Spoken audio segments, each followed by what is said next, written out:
फ्रांसीसी राष्ट्रपति चुनाव में इमैनुअल मैक्रों ने फिर से बाजी मार ली है। इमैनुअल मैक्रों ने लगातार दूसरी बार जीत दर्ज की है।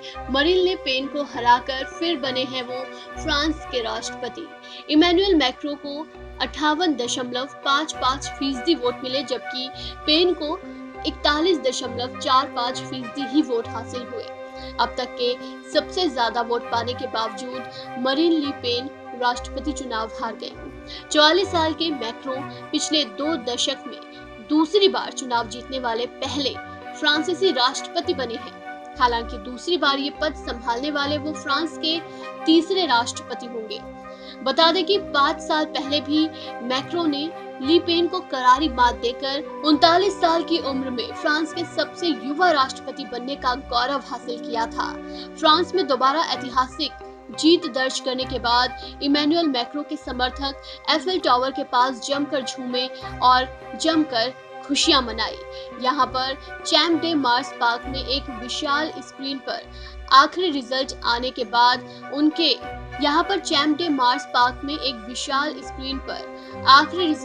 के बाद मैक्रों के समर्थक एक दूसरे को बधाई देने लगे।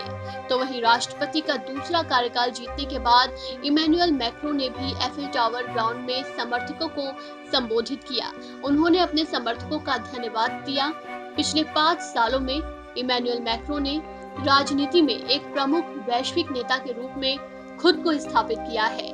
मैक्रों की पहचान एक लिबरल नेता के तौर पर रही है। वो यूरोपीय पॉलिटिक्स के सपोर्ट में रहते हैं। वहीं उन्होंने अंतर्राष्ट्रीय परिदृश्य में अपनी जगह बनाई है। जनमत सर्वेक्षणों में कई फ्रांसीसी नागरिक राष्ट्रपति के तौर पर उनकी प्रशंसा करते हैं। फिलहाल फ्रांस के राष्ट्रपति चुनाव में जीत के लिए मैक्रों को दुनिया भर से बधाइयां मिल रही हैं। उद्धव ठाकरे सरकारची उद्धटगिरीची काय हद आहे का? तर त्यांच्या विरोधात FIR, कमांडोच्या ड्रायव्हरच्या विरोधात FIR आम्ही आग्रह करणार आहोत। स्पेशल टीम पाठवा, इन्व्हेस्टिगेशन करा, पोलिसांच्या मदतीने। महाराष्ट्र में सियासी संग्राम बदस्तूर जारी है, लेकिन महाराष्ट्र के सियासी संग्राम में अब दिल्ली में भी दस्तक दे दी है। दरअसल हनुमान चालीसा और लाउडस्पीकर विवाद के बीच जहां एक तरफ सांसद नवनीत राणा और उनके विधायक पति नवनीत राणा को गिरफ्तार कर पुलिस ने जेल भेज दिया है, तो वहीं इस बीच बीजेपी नेता किरीट सोमैया पर भी हमले की खबर है। हमले को लेकर किरीट सोमैया का आरोप है कि शिव सैनिकों ने उन पर हमला किया, उनकी गाड़ी तोड़ दी और पुलिस मूक दर्शक बनी रही, जिसको लेकर आज वो और उनके साथ एक प्रतिनिधिमंडल केंद्रीय गृह सचिव अजय कुमार भल्ला से मुलाकात करने पहुंचे हैं। दिल्ली पहुंचने पर किरीट सोमैया ने कहा कि महाराष्ट्र में टेरर पैदा करना, पुलिस का माफिया उपयोग करने का काम उद्धव जी कर रही हैं, जिसमें पुलिस कमिश्नर संजय पांडे भी शामिल हैं। उन्होंने मेरे ऊपर फर्जी FIR दर्ज करा दी। आज हम केंद्रीय गृह सचिव से मिलने आए हैं और उनसे स्पेशल टीम भेजने की बात करेंगे। तर त्यांच्या विरोधात FIR, कमांडोच्या ड्रायव्हरच्या विरोधात FIR। उद्धव ठाकरे सरकारची उद्धटगिरीची काय हद आहे का? आणि त्यामुळे देवेंद्र फडणवीस जी स्वतः अमित शहाशी बोलले आहेत। आज माझा सोबत आमदार पराग शाह, मिहीर कोटेचा, अमित साटम, राहुल नार्वेकर, विनोद मिश्रा, आणि म्हणून आम्ही आग्रह करणार आहोत, स्पेशल टीम पाठवा, इन्व्हेस्टिगेशन करा, पोलिसांच्या मदतीने हल्ला केला जातो, जांच होनी चाहिए। अभी हम जा रहे हैं गृह सचिव से मिलने के लिए। जिस प्रकार से महाराष्ट्र में टेरर पैदा करना, पुलिस का माफिया उपयोग करने का काम उद्धव ठाकरे कर रहे हैं, जिसमें मुंबई के पुलिस कमिश्नर संजय पांडे जी फर्जी FIR किरीट सोमैया के नाम से संजय पांडे ने लिखवा दी। पुलिस स्टेशन के कैंपस में किरीट सोमैया के साथ में जो CISF कमांडो, उनके पर हमला शिव सैनिकों ने किया। वो कमांडो के ड्राइवर के विरुद्ध में FIR दर्ज की जाती है। वाशिम हो, पुणे हो, मुंबई हो, तीनों जगह कमांडर पे हमला हुआ और उद्धव ठाकरे धमकियां उनके शिव सैनिक देते हैं, मेरे सामने टकराओगे तो तुम्हारा मनसुख हिरण कर देंगे। उनका प्रवक्ता जो है वो कहता है 20 फुट जमीन में हम दफना देंगे। आज हम डिटेल रिपोर्ट करेंगे और स्पेशल टीम भेजे, उसकी बात करेंगे। बता दें कि बीजेपी के इस प्रतिनिधिमंडल में विधायक मिहीर कोटेचा, अमित साटम, पराग शाह, राहुल नार्वेकर, विनोद मिश्रा और खुद किरीट सोमैया शामिल हैं। इस पर पहले अपने ऊपर हुए हमले को लेकर किरीट सोमैया ने गृह सचिव को एक चिट्ठी भी लिखी है, जिसमें उन्होंने इस मामले की जांच एसआईटी से कराने की मांग की है। वहीं केंद्रीय गृह सचिव से बीजेपी प्रतिनिधि मंडल की इस मुलाकात को लेकर शिवसेना नेता संजय राउत भड़क गए। संजय राउत ने कहा है कि 2-4 लोगों के साथ एक प्रतिनिधि मंडल दिल्ली में गृह सचिव से मिलने जा रहा है और महाराष्ट्र में क्या हुआ, किसी का थोड़ा खून बहा है, दिक्कत हो तो महाराष्ट्र के मुख्यमंत्री से मिलो, लेकिन आप दिल्ली जा रहे हो, ये सब क्या है। यूपी ने 3 महीने में 17 रेप और मर्डर केस देखे हैं, तो राज्य खुद कानून व्यवस्था संभालेगा। योगी जी इसके लिए कुशल हैं। इसी तरह महाराष्ट्र उद्धव सरकार के नेतृत्व में है। ये लोग महाराष्ट्र का अपमान कर ड्रामा कर रहे हैं। केंद्रीय माध्यमिक शिक्षा बोर्ड ने शैक्षणिक सत्र 2022-23 के सिलेबस को जारी कर दिया है, जिसमें 11वीं और 12वीं क्लास के पाठ्यक्रम के कुछ चैप्टर को हटाया गया है। 11वीं क्लास में सेंट्रल इस्लामिक लैंड्स को नोमैडिक अंपायर में बदला गया।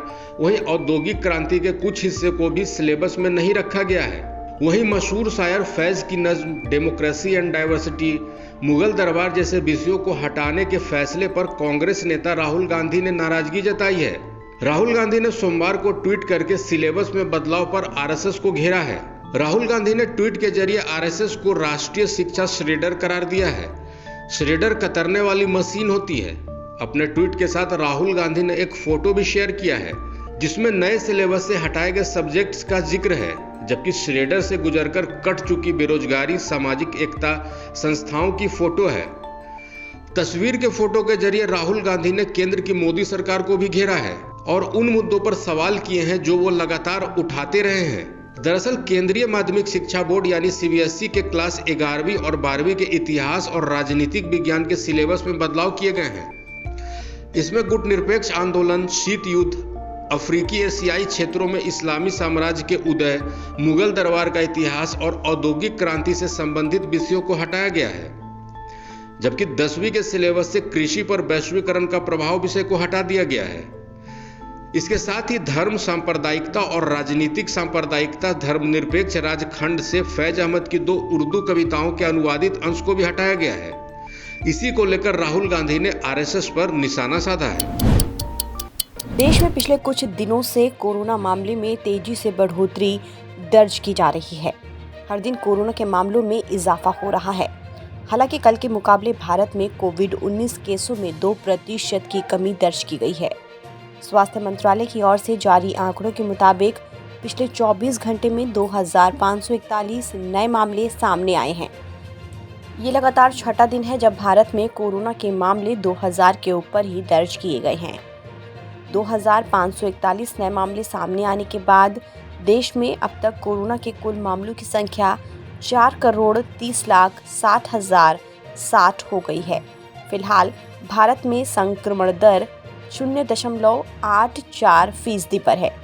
वहीं पिछले 24 घंटों के दौरान कोरोना से मरने वालों की संख्या 30 है।